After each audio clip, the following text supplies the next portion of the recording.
like other fields, can be, should be, often, or sometimes is, based on science and technology. So the feds and the representatives we all elect, are we carrying out our responsibilities there? Well, I think we've got a ways to go. One of the ways that you can examine a set of federal priorities is to look at the amount of money that's appropriated for an activity. The Department of Health and Human Services has 42% of its discretionary budget devoted to research through the National Institutes of Health, the Center for Disease Control, and other research agencies. Federal government invests through the U.S. Department of Education less than 1% of its discretionary budget in research. And so we have this dramatic disproportionality in terms of investment. A friend of mine, a WAG, pulled me aside when I was first appointed to my job and said, you know, people will tell you that education research is broken. It's not that it's broken, it's that it's broke. And so I think probably both attributions were more or less correct, but it's important to note that we need more investment, and the fact that we don't have a larger investment in the education research enterprise is one way of speaking to the broad theme that I tried to organize my thoughts around this evening, and that is the theme of supply and demand for education research.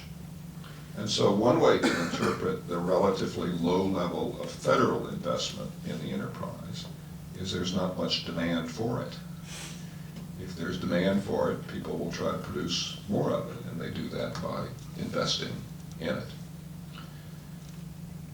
There are other places you can look and find signals of relatively low demand for the good stuff, the stuff that people ought to recognize and want more of. Something caught my attention in the Washington Post not far back this year. It was April 1st of 2007, and the following article appeared. St. Mary's County Sheriff Tim Cameron announced last week that he will make good on his campaign promise to return the nation's most popular drug education program to the public school system this fall. Cameron defeated incumbent David Zielick in November, based in large part on his promise to return the drug abuse resistance education program known as DARE to county schools. Zielick had been widely criticized for eliminating it in 2004, but questions remain about the effectiveness of DARE, the same questions that led Zielick to cut the program out of a tight budget. Several studies from government organizations and research universities have concluded that young adults who graduate from the DARE program are no less likely to use drugs than counterparts who do not. The U.S. Surgeon General reported that numerous well-designed evaluations and meta-analysis consistently showed DARE has little or no deterrent effect. So here we have a county election for sheriff that's won by the bad guy, if you will. I mean, maybe a wonderful man, but he took a stand against science and managed to overturn his opponent on that basis. One more anecdote. It was congressional testimony by one of my colleagues a couple of years ago who I thought was presenting a good research brief for something that the administration was planning to do or asking for money to do. And one of the senators up on the dais, somebody who happens to be running for president at the moment, said, well, you have your research and we have ours. And that's been a plague of the education research enterprise. It has been, if you will, a type of advocacy with numbers, where it's really been difficult for policymakers and practitioners to discriminate among those who are doing their best to honestly portray what research says, and those who start with a position and look for whatever they can find to support that position. And one result, again, is relatively low demand for the good stuff that does come out of the enterprise that we're a part of. So that's part of the issue here, relatively low demand and lack of discernment with respect to the product for which there is some demand.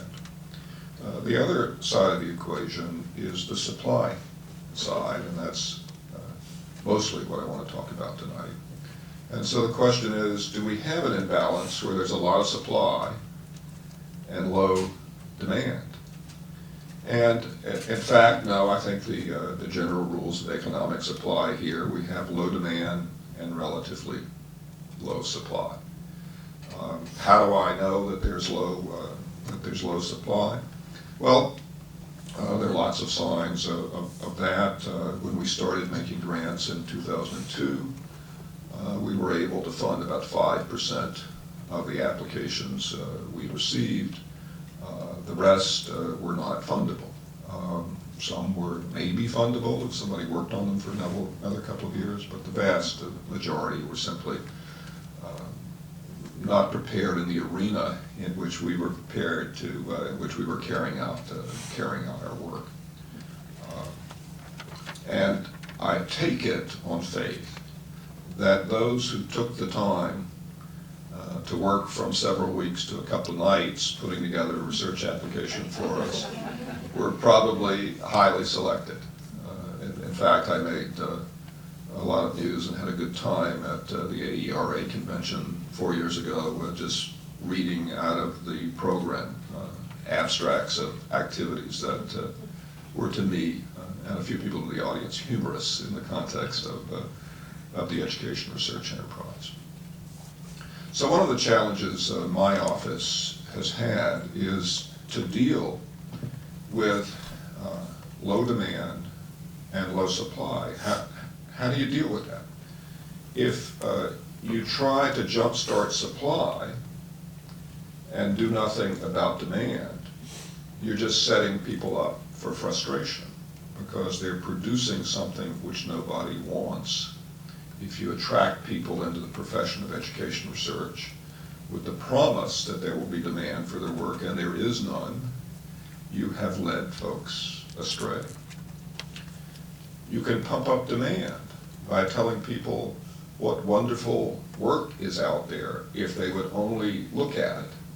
But if it's not there, and they take you up on your offer, and they can't find something that's relevant to the problems they need to solve, then they will not listen to you the next time around. So if you will, it's a double chicken and egg problem. Not only do not know what came first, but it's not clear exactly how you pump up one and without pumping up the other. I won't say we've solved this problem at all, but I can tell you a little bit about how we tried to deal with it. And I'll talk mostly about the supply side because here we are at a leading research university, and it's this institution and institutions like this who are responsible for the supply. If you were staff members in Congress, I would be talking to you about the demand side of the equation. So what have we tried to do? And by analogy, I was reading a piece in the New York Times on Sunday about the questionable market for electric cars. People have been talking about what a wonderful thing an electric car would be for 25 years, and there's a little bit of technology out there, but there's no place to plug in your car, and people are wondering about running out of electricity half the way in their commute, and if you don't have a market, nobody's going to throw a bunch of money into building the cars. And so it's kind of an analogous situation, except we come back to the congressional constitutional authority to lead the way in science and technology. So there is a responsibility at the level of my office to try to do something to, if you will, move that electric car forward, or in this particular case, to move the education and research enterprise forward, based on faith that if you do it and you do it right, there will be the appropriate market for it down the line. So what have we done? First, we've thought of universities and their faculty in terms that most universities and their faculty don't like to think of themselves in. And those terms are market terms. We think that it is useful, though it doesn't capture the complete reality of universities by any means.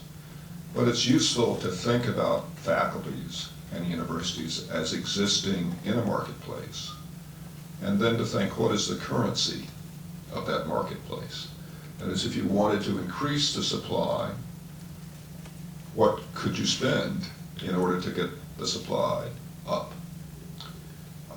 Two things that we think are part of the supply equation at the university side are external funding and prestige. And so the further up you get in the university hierarchy, the clearer this is to you when you're an assistant professor or just starting off. It seems like, well, gosh, it ought to be curiosity. That's what it's all about. But I can tell you, as a former department chair and vice president of another university, another institution, there's a point at which in the administrative hierarchy, people start looking at how much money you bring in the door in terms of research grants. Gasp! I hope I'm not telling you something that ruins your evening. So, and connected with that, though not 100% correlated, is prestige. And so it's connected in the sense that, in general, the more grant funds a faculty member or department brings in, the more prestige they have in the community at large. Now, many would argue that that's correlation, not causation. It's the work itself that generates the prestige, not the grant funds. But nevertheless, those two things are correlated. And prestige generates promotions. It generates lecture series named after you. All sorts of good things come in the way of prestige. So at the Institute of Education Sciences, we think of every penny we spend on the supply side as being a penny that ought to increase the supply of what we're interested in seeing as output. We have been extremely clear about what we want, not only in general rhetorical terms, but writing funding applications that lay out in detail the requirements that, in terms of methodology, the particular task that we want solved. And we decided early on that we would fund everything good we could find and nothing bad that we could avoid funding. And to the extent that there have been critics of what the office has done, and they certainly have been, part of the criticism, I think, has just been a dramatic upsetting of the typical way of doing business in that regard. And so by doing that, we have really generated a new pipeline of research from universities. It consists of people who were always doing good research and just started coming to us for funding, and there's certainly people in this audience who fit that category.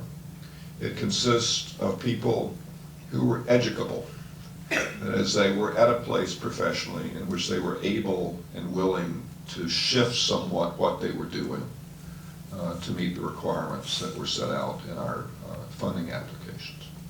It consists of people in cognate areas who would not, in previous years, have ever considered the possibility of submitting a grant application to the U.S. Department of Education because it didn't occur to them that the U.S. Department of Education funded high-quality research. So we have, for example, economists in large numbers who apply to us for funding now and would not have done that in years past. We have cognitive psychologists who come to us for funding and would not in years past, and that has increased the supply of research.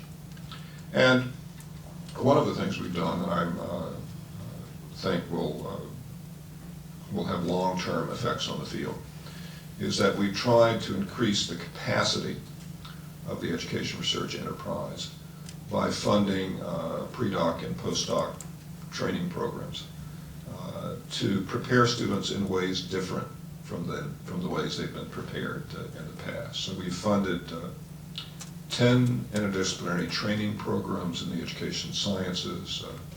I'm sorry there's not one here. We're having another round. We hope you'll get your application in and be funded. But they're very strong universities, and one of the requirements of a successful application was a proposal to draw together resources across a campus that were focused on solving real problems in education research. And so sometimes we have schools of education in the lead, sometimes we have departments of psychology in the lead, sometimes we have departments of human development in the lead, but they managed in each case, and I'm talking about institutions like Carnegie Mellon and Vanderbilt and Northwestern. We managed in each case to have applicants who pull together resources across campuses. And so we find students are being trained in the tools that are really necessary to deal with the inherently messy problems of education. We're able to take university faculties and divide them by disciplines. And so you kind of define yourself by where your mailbox is. You are a psychologist, or you are an educator, or you're an economist. But the problems in education don't sort quite that easily at all. So it's been very important to have students trained by people across disciplines so that they have at least a passing familiarity with all the important tools that are necessary to solve problems in education. And so currently we have about 200 pre-docs and postdocs who are being supported by our funding. One of my pleasures is to do campus visits and meet these folks in training. We have tried to be accountable for our work and develop metrics in terms of how we're doing. One of the things we've looked at are the graduate record examination scores of students who are coming in through these pathways compared to students who are coming in through traditional pathways. They're about 150 points higher, which is a big gap in terms of entrance requirements. And to date, these students have generated over 200 papers and conference presentations just 3 years into the program. So I think what we're going to see at the end of this, and already seeing the early signs of, are a significant group of folks who are going to come in the field, trained in ways that may have existed in unique circumstances in the past. A particular student and advisor who managed to, through that relationship, to pass on critical skills, but we're not systemic. And we're seeing for the first time a systemic approach to training people in the broad field of education science.